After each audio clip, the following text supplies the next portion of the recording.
Hello प्यारे दोस्तों, कैसे हो भाई आप सबका हमारे इस बेसिक ग्रामर के सेशन में स्वागत है। तो प्यारे दोस्तों, हम लोग टेंस पढ़ रहे हैं। टेंस में हम लोग प्रेजेंट परफेक्ट टेंस पढ़ रहे हैं, जिनमें से हमने आपको प्रेजेंट परफेक्ट टेंस से अफर्मेटिव बातें बता दी हैं। दोस्तों आइए उसके आगे क्रम में देखते हैं। और दोस्तों, टेंस बड़े अच्छे से पढ़िए, बड़े अच्छे कॉन्सेप्ट के साथ पढ़ाया जा रहा है। अच्छे से नोट्स बनाइए, या फिर आपको वीडियो नहीं समझ में आता तो इस वीडियो को 2 बार 3 बार, यानी कि जितनी बार आपको नहीं समझ में आता, या फिर लर्न करने के उद्देश्य से इनको कई बार देखेंगे दोस्तों, तो आपको अपने आप लर्न होता चलेगा। आइए हम लोग देखते हैं दोस्तों, प्रेजेंट परफेक्ट का नेगेटिव सेंटेंस कैसे बनाया जाता है। प्रेजेंट परफेक्ट टेंस का नेगेटिव सेंटेंस बनाना है। तो कल तक हमने अफर्मेटिव तक पढ़ लिया है प्यारे दोस्तों। आज हम देखते हैं नेगेटिव सेंटेंस।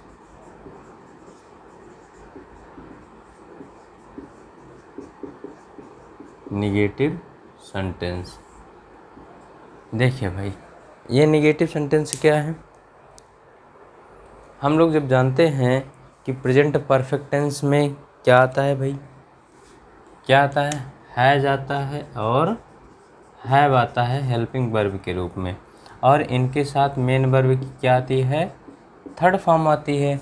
हम ऐसे जान लीजिए कि जितनी भी हमारी हैव वर्ब हैं दोस्तों, मैंने आपको बताया होगा जब do verb, have verb, to be verb पढ़ा रहे थे, जितनी भी हमारी हैव वर्ब हैं उनमें हमेशा मेन वर्ब की कौन सी फॉर्म आती है, थर्ड फॉर्म आती है दोस्तों।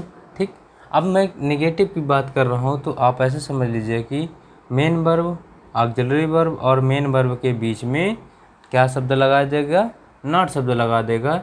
जैसे कि ऑक्सिलरी वर्ब हमारा कौन, हैज या हैव, और मेन वर्ब हमारा कौन, जो ये मेन वर्ब की थर्ड फॉर्म होगी जो भी आएगी, उसी के बीच में हम क्या लगा देंगे, नॉट शब्द लगा देंगे, हमारा नेगेटिव सेंटेंस बन जाएगा, है ना दोस्तों। आइए हम इनको लिखते हैं, थोड़ा समझते हैं, जानकारी प्राप्त करते हैं। ठीक है भाई, चलिए देखिए। जैसे या तो मैं आपको एक एग्जांपल समझा दूं, या फिर आइए लिख लीजिए, उसके बाद समझिए भाई। ठीक, देखिए नेगेटिव सेंटेंस कह रहा है, यदि कोई सेंटेंस नेगेटिव हो तो, यदि कोई सेंटेंस नेगेटिव हो तो मैं अफर्मेटिव, उसके प्यारे दोस्तों प्रेजेंट परफेक्ट टेंस की बात कर रहा हूँ, उसमें से यदि कोई सेंटेंस नेगेटिव हो तो ऐसे वाक्यों का ट्रांसलेट करते समय, ऐसे वाक्यों का ट्रांसलेशन करते समय क्या करेंगे भाई, वही हमने जो भी आपको बताया है ना, कि हेल्पिंग वर्ब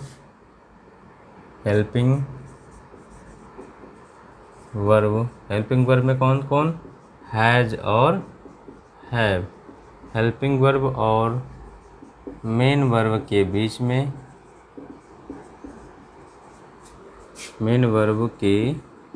में, नॉट शब्द लगा दिया जाता है, या नॉट शब्द का प्रयोग कर दिया जाता है,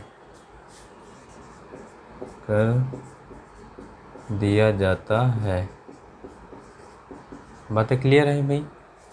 नॉट शब्द का प्रयोग कर दिया जाता है, बातें समझ में आई भाई, है ना दोस्तों।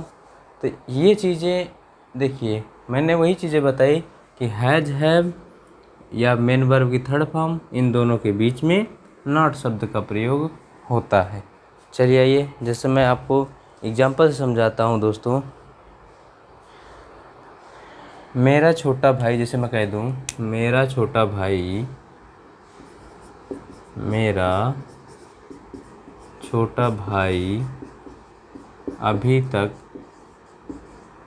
अभी तक स्कूल से नहीं आया है,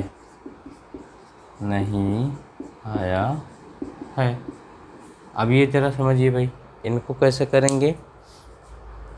मेरा छोटा भाई, ट्रांसलेट करिए, my younger brother, younger brother. अब ये सिंगुलर की प्लूरल, सिंगुलर है दोस्तों, क्या आ जाएगी क्रिया, ऑक्सिलरी वर्ब हैज़, हैज़। अब क्रिया मेन वर्ब कौन सी है भाई, बताइए ज़रा, कम, है ना। अब हमने मेन वर्ब लिख दी कम, आने के लिए कम।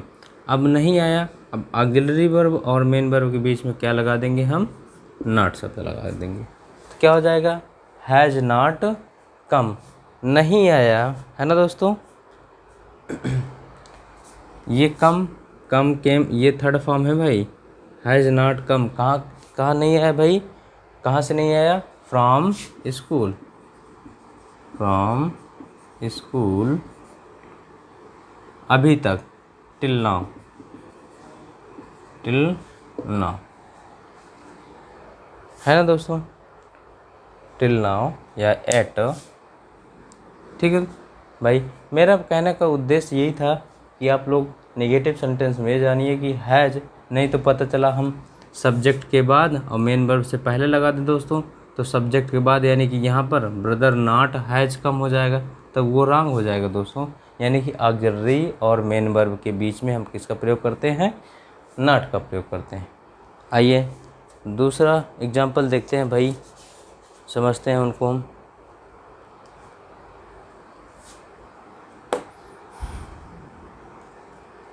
देखिए दोस्तों, जैसे मैं कह दूं,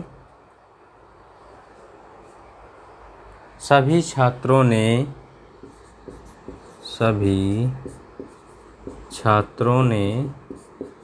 इस परीक्षा में भाग नहीं लिया है, भाग नहीं लिया है।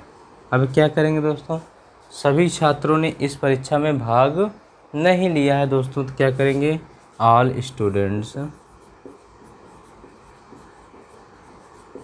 All students. अब स्टूडेंट्स सिंगुलर प्लूरल, प्लूरल है दोस्तों, क्या आ जाएगा, हैव आ जाएगा, उसके बाद नॉट, भाग नहीं लिया है दोस्तों, क्या हो जाएगा, है ना, क्या हो जाएगा भाई, अपीयर्ड, है ना, होगा कि नहीं भाई, सभी छात्रों ने अभी तक परीक्षा में भाग नहीं लिया है, अपीयर्ड थर्ड फॉर्म आएगा भाई, अपीयर्ड किस में, in this exam, in this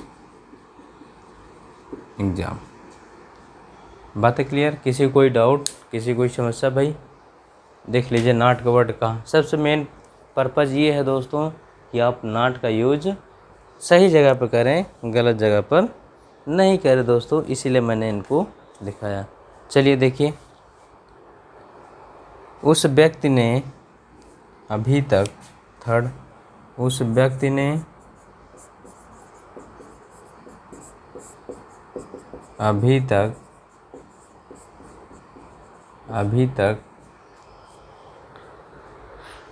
अपने शत्रु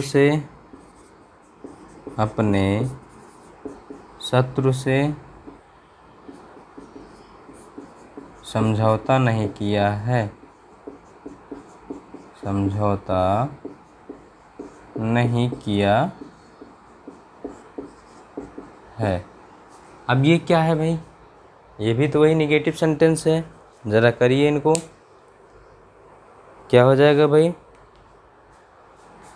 क्या हो जाएगा, उस व्यक्ति ने, यानी कि दैट पर्सन, दैट पर्सन, अब क्या, हैज़ कि have, person singular plural, singular है दोस्तों, हैज़ नॉट, अब क्या नहीं किया भाई, एग्रीमेंट या कंप्रोमाइज्ड,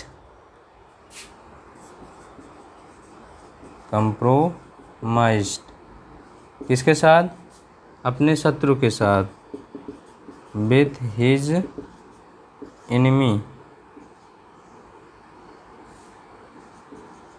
एनिमी, किसके साथ भाई, एनिमी के साथ, अपने शत्रु के साथ अभी तक, so far till now, up till now, ये अभी तक अपने मित्र के साथ या शत्रु के साथ समझौता नहीं किया। देखिए भाई, हैज़ नॉट कंप्रोमाइज्ड। बातें क्लियर हुई। तो ये नेगेटिव सेंटेंस था दोस्तों, कन्फ्यूजन मत रखिएगा, है ना। आइए चलते हैं इंट्रोगेटिव सेंटेंस में।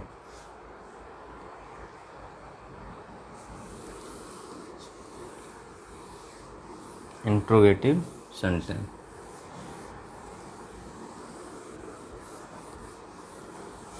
देखिए भाई,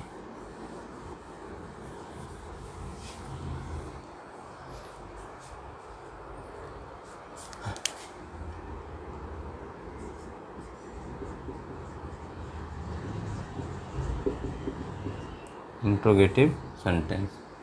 ठीक है दोस्तों, अब ये इंट्रोगेटिव सेंटेंस जैसा कि हमने आपको प्रेजेंट इंडेफिनिट टेंस के इंट्रोगेटिव सेंटेंस में भी बताया था कि दो प्रकार के होते हैं, ऐसे इनमें प्रेजेंट परफेक्ट में भी देख लीजिए दो प्रकार के होते हैं। कौन कौन? यस नो और WH वर्ड। ये यस नो हमेशा ये क्या वर्ड से स्टार्ट होते हैं? इनका स्ट्रक्चर हमेशा हेल्पिंग वर्ब से बनता है, यानी कि हैज़, है पहले आएगा, और WH वर्ड में WH पहले वर्ड आता है, बाकी पूरा स्ट्रक्चर यही वाला, यानी कि हेल्पिंग वर्ब, यानी कि हैज़ और हैव, बाकी से सब्जेक्ट, मेन वर्ब, ऑब्जेक्ट, ऐसे सारी चीज़ें आती हुई चली जाती हैं दोस्तों। तो यहाँ तक ये सारी बातें हैं, समझ में आया? यानी कि आपको कुल मिला के यस नो टाइप में यही निष्कर्ष निकलता है कि या तो हमारा यस नो टाइप का होगा, या तो क्वेश्चन वर्ड हमारा कितने यस नो टाइप के, या तो WH वर्ड के। तो यस नो टाइप में हमेशा किससे शुरुआत होती है? हेल्पिंग वर्ब से। कहीं भी आप देखिएगा यदि सेंटेंस की शुरुआत हेल्पिंग वर्ब से हो रही है तो कैसा सेंटेंस होगा, कैसा इंट्रोगेटिव होगा? यस नो टाइप का होगा। और जहाँ WH वर्ड से हो रही है और उसके बाद ऑक्सिलरी वर्ब का यूज है तो वो कैसा हमारा WH वर्ड वाला इंट्रोगेटिव होगा। आइए देखते हैं दोस्तों।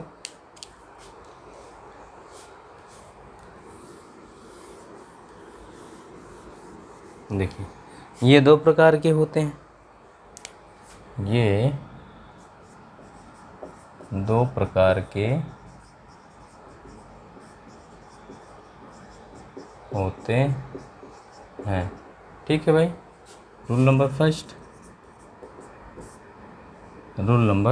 फर्स्ट, देखिए भाई क्या कह रहा है। यदि वाक्य की शुरुआत क्या शब्द से हो? यदि वाक्य की शुरुआत क्या शब्द से हो, है ना भाई, वही बातें, क्या शब्द से हो, है ना। तो क्या करते हैं भाई, तो ऐसे वाक्यों का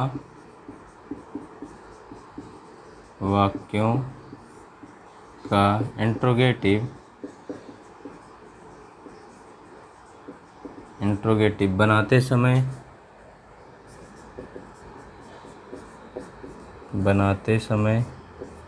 हेल्पिंग वर्ब से, है ना भाई, बनाते समय सब्जेक्ट के अनुसार, यानी कि सब्जेक्ट हमारा सिंगुलर तो helping verb singular, subject plural तो हेल्पिंग वर्ब प्लूरल, सब्जेक्ट के अनुसार has oblique have, has oblique have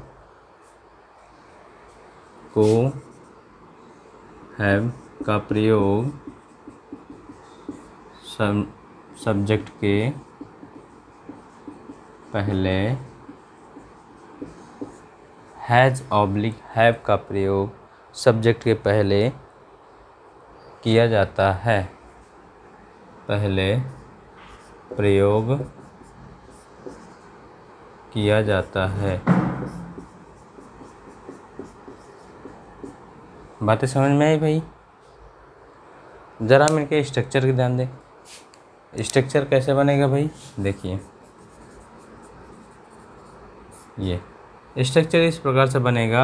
हमने कहा सब्जेक्ट के पहले क्या लग जाएगा, हेल्पिंग वर्ब। हेल्पिंग वर्ब में क्या आएगा, हैज़ और हैव। ये हैज़ और हैव होगा। उसके बाद सब्जेक्ट आएगा दोस्तों, देन मेन वर्ब की कौन सी फॉर्म आती है, थर्ड फॉर्म आती है। उसके बाद ऑब्जेक्ट आता है भाई, फिर ये हमारा शेष वर्ड यानी कि क्वेश्चन मार्क। ये हमारा एस्नो टाइप का स्ट्रक्चर है। बात है क्लियर। आइए ज़रा रूल नंबर सेकंड देखते हैं भाई। रूल नंबर सेकंड ये क्या कह रहा है, यदि वाक्य की शुरुआत इंट्रोगेटिव वर्ड, ये नहीं, यदि इंट्रोगेटिव शब्द वाक्य के बीच में आए दोस्तों, यदि इंट्रोगेटिव वर्ड्स वाक्य के बीच में आए, यदि इंट्रोगेटिव वर्ड्स जैसे कब, क्यों, कहाँ, कैसे इत्यादि वर्ड वाक्य के बीच में आए, वाक्य के बीच में आए तो, यदि वाक्य के बीच में आए तो क्या होगा भाई, तो ऐसे वाक्यों का ट्रांसलेट करते समय, तो ऐसे वाक्यों का ट्रांसलेशन करते समय, ऐसे वाक्यों का ट्रांसलेशन करते समय क्या करते हैं भाई, इंट्रोगेटिव, इन्हीं इंट्रोगेटिव वर्ड से क्या करते हैं भाई, करते समय इन्हीं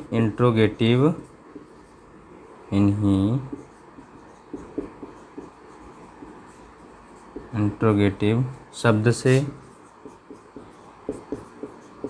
वाक्य की शुरुआत करते हैं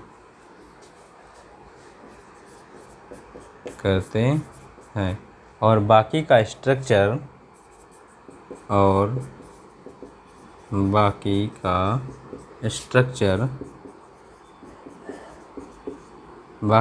स्ट्रक्चर इसके पहले वाले यानी कि यस-नो वाला, पहले वाले स्ट्रक्चर के अनुसार प्रयोग किया जाता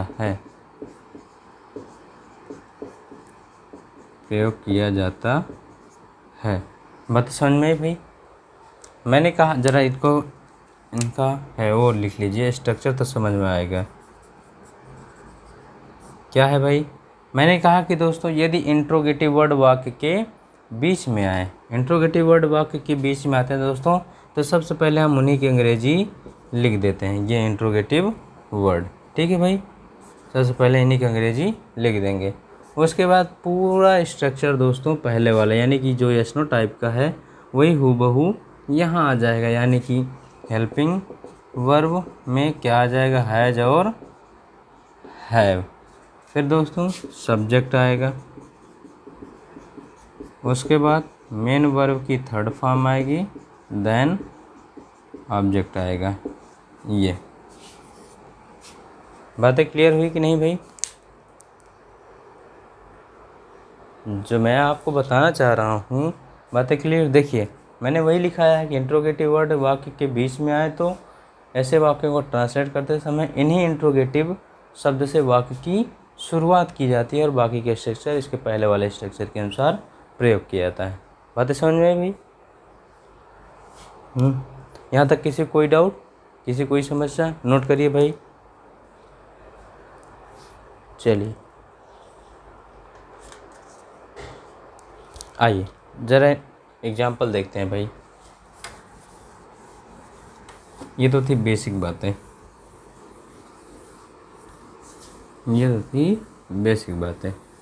आइए चलते हैं भाई।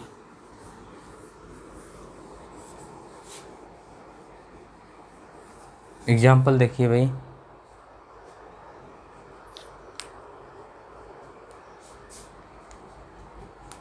क्या आप अपना क्या आप अपना गृह कार्य समाप्त कर चुके हैं। मैंने कहा क्या भाई, गृह कार्य समाप्त कर चुके हैं। क्या होगा देखो ज़रा, क्या देखिए किससे शुरुआत है भाई, क्या वर्ड से स्टार्ट है बताइए, कौन सा टाइप का है, यस नो टाइप का है। यस नो टाइप का है तो शुरुआत किससे होगी, हेल्पिंग वर्ब से होगी। हेल्पिंग वर्ब किसके अकॉर्डिंग, सब्जेक्ट के अकॉर्डिंग। सब्जेक्ट कौन, आप means second person, second person यानी यू हमारा सिंगुलर की प्लूरल इसके अकॉर्डिंग हैव, है ना भाई। तो क्या हो जाएगा, हैव यू, है ना, हैव यू, ये हो गया भाई। आगे हमको अब देखिए सब्जेक्ट आ गया, हेल्पिंग वर्ब आ गई, इसके बाद हमको क्या चाहिए, मेन वर्ब की थर्ड फॉर्म। थर्ड फॉर्म क्या करना चाहिए, मेन वर्ब समाप्त, काम हो रहा है, क्या हो जाएगा, finished. Have you finished, have you finished क्या भाई, अपना गृह कार्य, योर होम वर्क। बताइए किसी को कोई कन्फ्यूजन, कोई दिक्कत भाई। आइए नेक्स्ट चलते हैं। क्या किसान हमारा खेत जोत रहा है, ये पहला है। दूसरा, क्या किसान हमारा खेत जोत रहा है। अब यहाँ समझिए भाई, क्या से शुरुआत है, किसान है यानी कि मैंने लिख लिया कि फार्मर, द फार्मर, है ना भाई, किसान लिख दिया मैंने। अब किसान सिंगुलर की प्लूरल इसी के अकॉर्डिंग आएगा, कैसा है, सिंगुलर है। हैज़ द फार्मर प्लाउज्ड क्या भाई, हमारा खेत, है ना भाई, क्या हो जाएगा, हमारा खेत। तो आवर फील्ड, बातें क्लियर। नेक्स्ट चले भाई, चलिए भाई,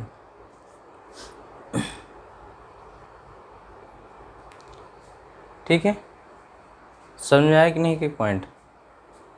देखिए तीसरा एग्जाम्पल,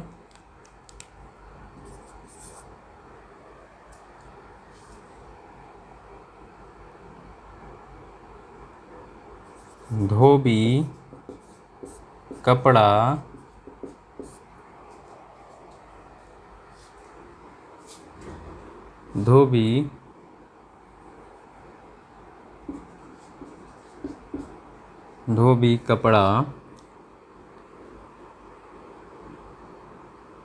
कब धो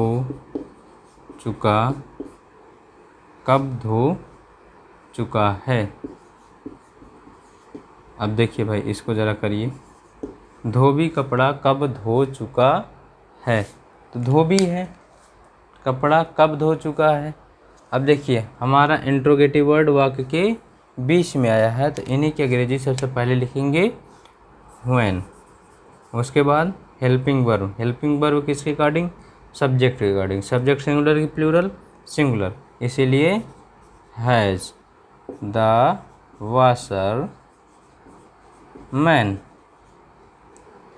when has the washer man.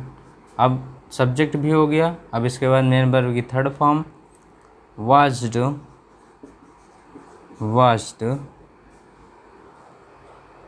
है ना भाई, धोबी कपड़ा कब धो चुका है, when has the washerman washed the cloth. बातें क्लियर भाई,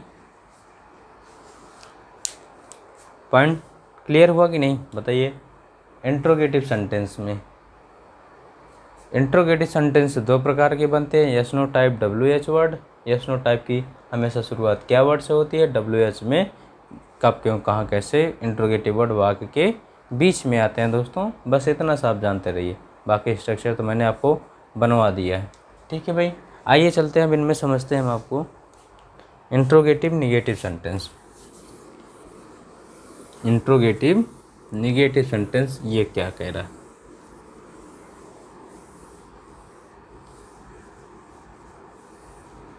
देखिए भाई।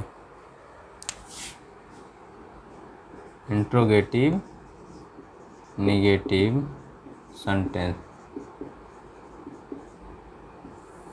अब ये समझिए भाई ज़रा क्या कह रहा है। बातें इनमें कुछ नहीं है भाई, बातें इनमें कुछ नहीं है, बस केवल डिफरेंट इतना है इंट्रोगेटिव वर्ड से कि जो हमारा स्ट्रक्चर इस तरह से बनता था। कैसे कि हेल्पिंग वर्ब, हैज़ हैव, उसके बाद सब्जेक्ट, अब क्या लगेगा भाई, नॉट लगेगा, उसके बाद मेन वर्ब की थर्ड फॉर्म, देन ऑब्जेक्ट। यानी कि इंट्रोगेटिव वर्ड में सब्जेक्ट और मेन वर्ब के बीच में क्या लगा देते हैं हम, नॉट शब्द का प्रयोग कर देते हैं। क्योंकि नॉट शब्द सब्जेक्ट के बाद क्यों आता है, यदि इंट्रोगेटिव नहीं होता दोस्तों, यही हमारा हैज़ हैव यहाँ होता तो ऑक्सिलरी के बाद हो जाता है ना, और मेन से पहले लिखते। लेकिन जब हमारा इंट्रोगेटिव सेंटेंस है, ऑक्सिलरी वर्ब यानी कि हेल्पिंग वर्ब हमारी शुरू में आ गई है, तो इसीलिए सब्जेक्ट के बाद नॉट, नॉट के बाद मेन वर्ब की थर्ड फॉर्म। बातें समझ में आई? आइए इनमें लिखते हैं, कुछ जानते हैं। यदि सेंटेंस इंट्रोगेटिव के साथ साथ नेगेटिव भी हो तो, यदि सेंटेंस, यदि वाक्य, ऐसे लिख दीजिए, यदि वाक्य इंट्रोगेटिव के साथ साथ, इंट्रोगेटिव के साथ साथ निगेटिव भी हो, यदि वाक्य इंट्रोगेटिव के साथ साथ निगेटिव भी हो तो नॉट का प्रयोग, नॉट का प्रयोग सब्जेक्ट के बाद, किसके बाद भाई, नॉट का प्रयोग सब्जेक्ट के बाद तथा मेन वर्ब से पहले, सब्जेक्ट के बाद तथा मेन वर्ब से पहले किया जाता है, किया जाता है। बातें समझ में आई भाई? सब्जेक्ट के बाद और मेन वर्ब से पहले हम किसका प्रयोग करते हैं, नॉट का प्रयोग करते हैं। समझ में आया भाई? इसमें पहली कंडीशन ये है, पहली कंडीशन दोस्तों, यदि वाक्य की शुरुआत क्या शब्द से हो, यदि वाक्य की शुरुआत क्या शब्द से हो, क्या शब्द से हो तो। अब क्या शब्द से हो तो माने, देखिए दोस्तों, सब्जेक्ट नहीं, पहले किसकी आएगी, हेल्पिंग वर्ब आएगी, यानी कि हैज़ हैव, हेल्पिंग वर्ब। ठीक है दोस्तों, उसके बाद सब्जेक्ट आएगा दोस्तों, फिर हमारा नॉट वर्ड आएगा, उसके बाद मेन वर्ब की थर्ड फॉर्म, देन ऑब्जेक्ट आएगा भाई, ये क्वेश्चन मार्क। ये हमारा पहला स्ट्रक्चर। अब दूसरा स्ट्रक्चर ये कह रहा है कि यदि इंट्रोगेटिव वर्ड वाक्य के बीच में है। दूसरा ये है, यदि प्रश्नवाचक शब्द, प्रश्नवाचक शब्द वाक्य के बीच में आए, वाक्य के बीच में आए तो। अब वाक्य के बीच में आएंगे दोस्तों तो बातें वही होंगी कि हम इन्हीं जो प्रश्नवाचक शब्द होते हैं, इन्हीं से वाक्य की शुरुआत करते हैं, यानी इंट्रोगेटिव वर्ड पहले आएगा, फिर हेल्पिंग वर्ब आएगा, हेल्पिंग वर्ब में हैज या हैव आएगा, देन उसके बाद सब्जेक्ट आता है दोस्तों, फिर नॉट आ जाएगा, मेन वर्ब की थर्ड फॉर्म, देन उसके बाद ऑब्जेक्ट। ये हमारा नेक्स्ट देखिए स्ट्रक्चर बन गया। बातें क्लियर?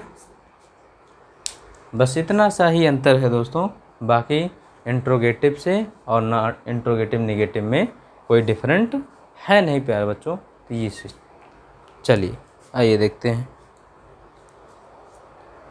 आइए एग्जांपल देखते हैं भाई।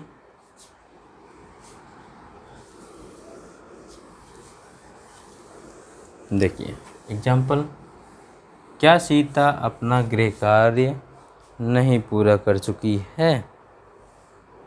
मैंने क्या कहा भाई, क्या सीता अपना गृह कार्य, देखते हैं भाई, क्या सीता अपना गृह कार्य पूरा नहीं कर चुकी है?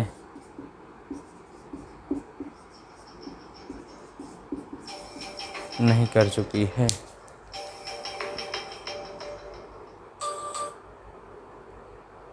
आइए देखते हैं भाई ज़रा,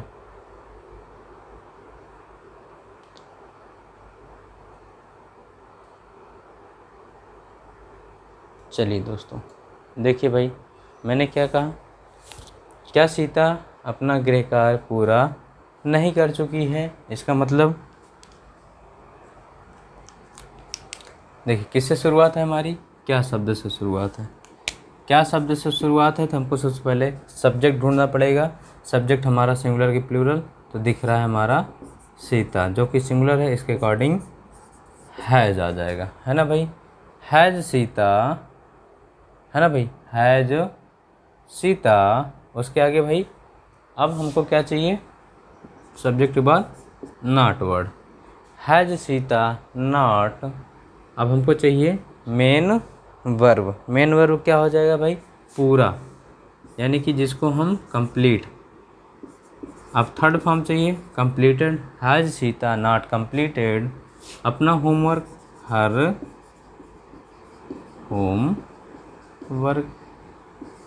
बस बातें क्लियर हुई कि नहीं भाई। Has Sita not completed her homework.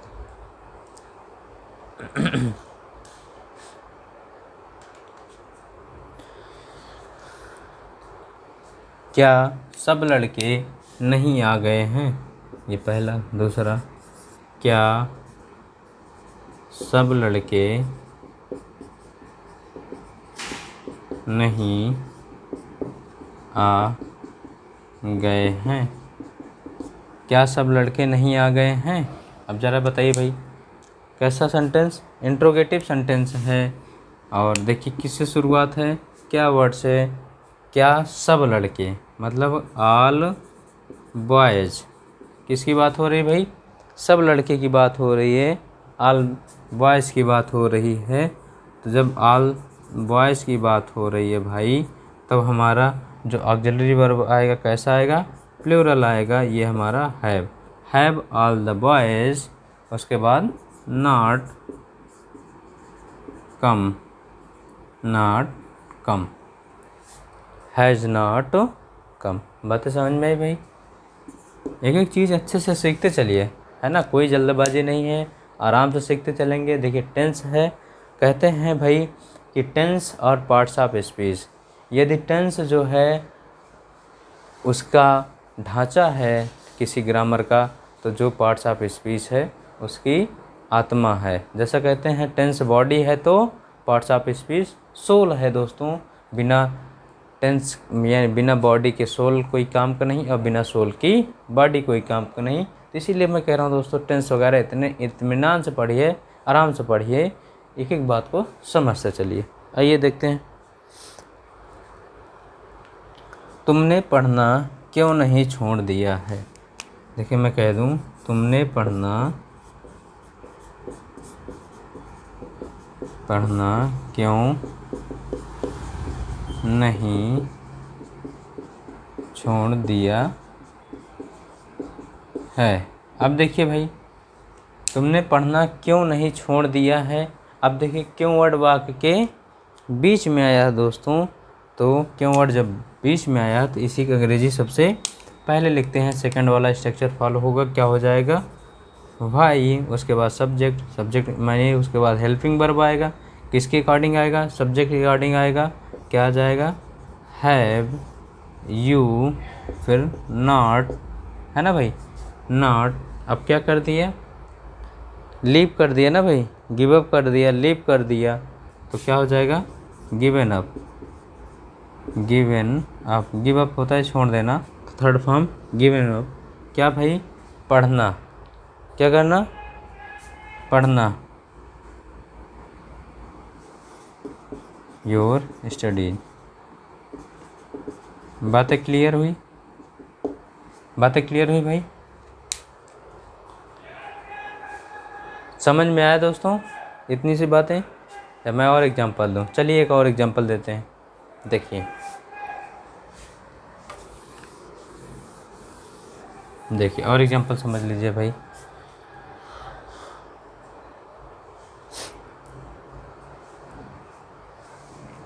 कितने लड़के मेला नहीं गए हैं। मैंने कहा भाई कितने लड़के मेला नहीं गए हैं, ज़रा समझिए। कितने लड़के मेला नहीं गए हैं। अब ये देखिए भाई, ये भी कह रहा है कितने लड़के, कितने लड़के मेला नहीं गए हैं। अब यहाँ कैसे करेंगे दोस्तों, ज़रा बताइए।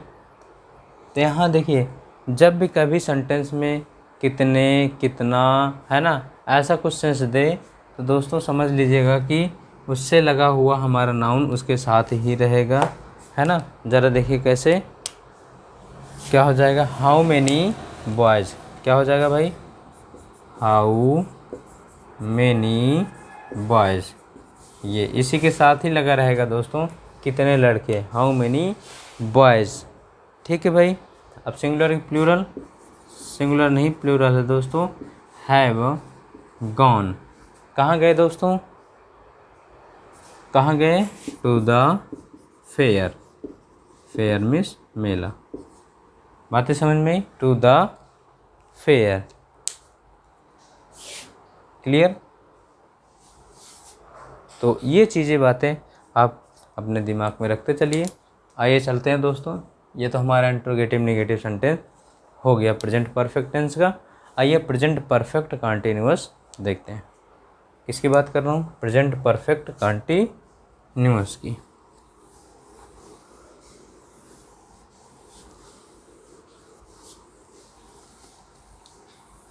एक एक सेंटेंस अच्छे से पढ़ते चलिए, मन में जो भी डाउट रहे आप कमेंट बॉक्स में बताइए।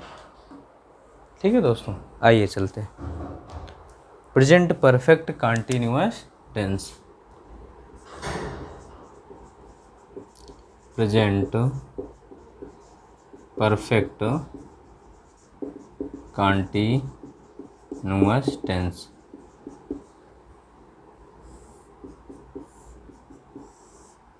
ये आइए देखते हैं भाई ये क्या कह रहा है बातें। प्रेजेंट परफेक्ट कॉन्टिन्यूअस, जैसे हमको सेंटेंस से ही कुछ लग रहा है, क्या, वर्तमान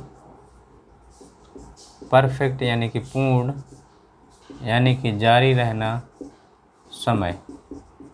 देखिए एक एक शब्द का क्या अर्थ है भाई। कह रहा है कि वर्तमान, प्रेजेंट मीन्स वर्तमान, परफेक्ट मीन्स पूर्ण, कंटिन्यूअस मीन्स जारी, टेंस मीन्स समय, यानी कि वर्तमान पूर्ण जारी समय, यानी कि कुछ समय, यानी कुछ काम तो आपका पूर्ण हो गया होगा दोस्तों और कुछ अभी जारी होगा।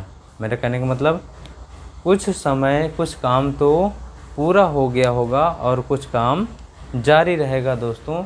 इसी को क्या कहते हैं, प्रेजेंट परफेक्ट कंटिन्यूअस टेंस कहते हैं।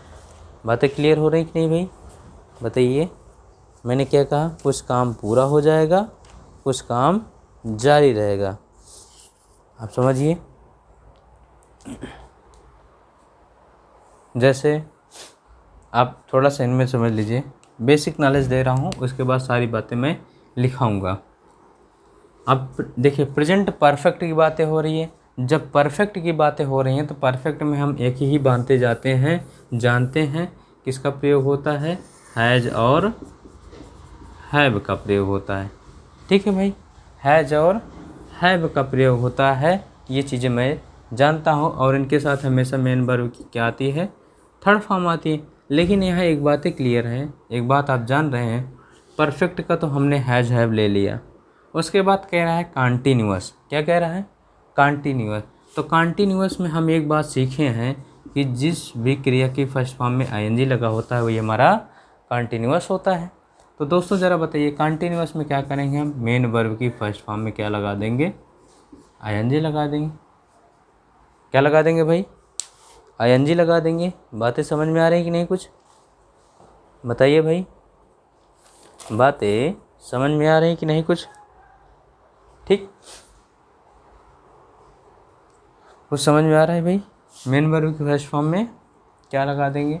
और ज़रा एक बात और ध्यान दीजिए, इतना हम जब सीख लेंगे बस इतना सा और कस बातें रह जाएगी कि इनके बीच में हमेशा किसका प्रयोग करते हैं, बीन का प्रयोग करते हैं। दोस्तों बीन कहाँ से वर्ड आया, अब इसको ज़रा समझ लीजिए।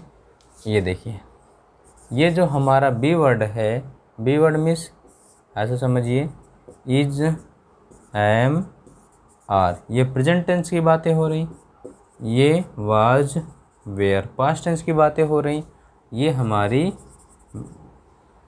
बीन थर्ड फॉर्म की यानी कि पास्ट पार्टिसिपल की बातें हो रही हैं। वही मुझे यहाँ बताना था कि हैज हैव के बाद हमेशा मेन वर्ब की कौन सी फॉर्म आती है, थर्ड फॉर्म आती है कि नहीं दोस्तों, ज़रा बताइए यस या नो करके। थर्ड फॉर्म आई कि नहीं, ये थर्ड फॉर्म है, ठीक। उसके बाद तो हमारा कंटिन्यूस, ये तो नेक्स्ट टेंस हो गया ना भाई। अब फिर एक बार समझ लीजिए, मैं आपको बताता हूँ। जैसे मैंने कहा आपको कि पहले परफेक्ट पकड़िए, प्रेजेंट का परफेक्ट पकड़ लिए। जब परफेक्ट को हमने पकड़ लिया तो उसमें हमको मिल गया कि हैज़ हैव, और परफेक्ट में क्या होता है, मेन वर्ब की थर्ड फॉर्म होता है। और दूसरा टेंस हमारा क्या जुड़ा हुआ है, कंटीन्यूअस जुड़ा हुआ है। तो कंटीन्यूअस को हम कुल मिलाकर इतना जानते हैं कि मेन वर्ब की फर्स्ट फॉर्म में आईएनजी लगा होता है, इतना बातें जानते हैं। तो अब ये भी हमारा डाउट है कि मेन वर्ब की थर्ड फॉर्म आ गई और मेन वर्ब की फर्स्ट फॉर्म में आईएनजी आ गई, ये कैसे है। तो दोस्तों इसमें ज़रा ध्यान दीजिए कि इसमें दो दो एक्शन छिपे हैं। दो दो एक्शन मतलब कि दो दो टेंस है, एक परफेक्ट है, एक कंटीन्यूअस है। तो ज़रा हम जब हैज़ और हैव का प्रयोग कर दिए है ना दोस्तों, तो परफेक्ट में उसके बाद मेन वर्ब की थर्ड फॉर्म के लिए हमने क्या लगा दिया, बीन। उसके बाद दोस्तों मेन वर्ब की फर्स्ट फॉर्म में क्या लगा दिया हमने, आईएनजी लगा दिया। बातें क्लियर हो रही कि नहीं। ये बीन वर्ड कहाँ से आया, मैंने आपको यहाँ से लाया। देखिए बी का first form is, am, are, second form में वाज, वेयर, थर्ड फॉर्म में बीन वर्ड आया कि नहीं, जो हमारा पास्ट पार्टिसिपल है, आया कि नहीं थर्ड फॉर्म में बीन। तो यहाँ पर देखिए हैज हैव के बाद हमने क्या लगा दिया, थर्ड फॉर्म लगा दिया कि नहीं। बताइए क्लियर हुआ कि नहीं दोस्तों। उसके बाद हमारा कंटिन्यूअस एक्शन तो आ ही गया, कंटिन्यूअस एक्शन आ गया। समझ में आया कि नहीं भाई। आइए देखते हैं, ठीक है भाई। ये तो छोटी सी बातें थी। अब मैंने कहा था कि ये परफेक्ट एक्शन होगा, कंटिन्यूअस एक्शन होगा, यानी कि जब कोई काम कुछ पूर्ण हो गया हो और कुछ चल रहा होगा तो ज़रूर दोस्तों कुछ ना कुछ उसके पीछे टाइम भी बताया गया होगा कि हाँ इतने बजे से या इतने समय से चल रहा है और अभी भी चल रहा है। तो कुछ समय भी बताया गया होगा दोस्तों। तो जैसे कि इसमें समय जानकारी के लिए क्या दिया जाता है, पॉइंट ऑफ टाइम और पीरियड ऑफ टाइम, ये वर्ड दिए जाते हैं। पॉइंट ऑफ टाइम के लिए क्या आता है, सिंस आता है, और पीरियड ऑफ टाइम के लिए फॉरवर्ड यूज किया जाता है भाई। इतनी सी बातें। और सिंगुलर नंबर सब्जेक्ट के साथ आप जान रहे हैं हमारी सिंगुलर ऑक्सिलरी वर्ब आएगी, प्लूरल नंबर सब्जेक्ट के साथ प्लूरल ऑक्सिलरी वर्ब आएगी यानी कि हैव आएगी। कुल मिला करके प्रेजेंट परफेक्ट कंटिन्यूअस में इतनी सी बातें हैं कि इतना ये होगा और इतना हमारा पॉइंट ऑफ टाइम और पीरियड ऑफ टाइम दिया जाएगा। बातें क्लियर। आइए चलते हैं भाई।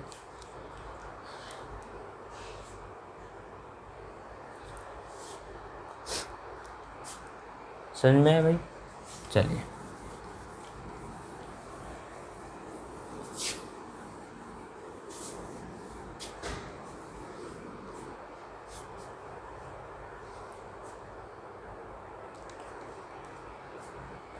तो इसको प्यार दोस्तों आज यहीं तक रहने देते हैं।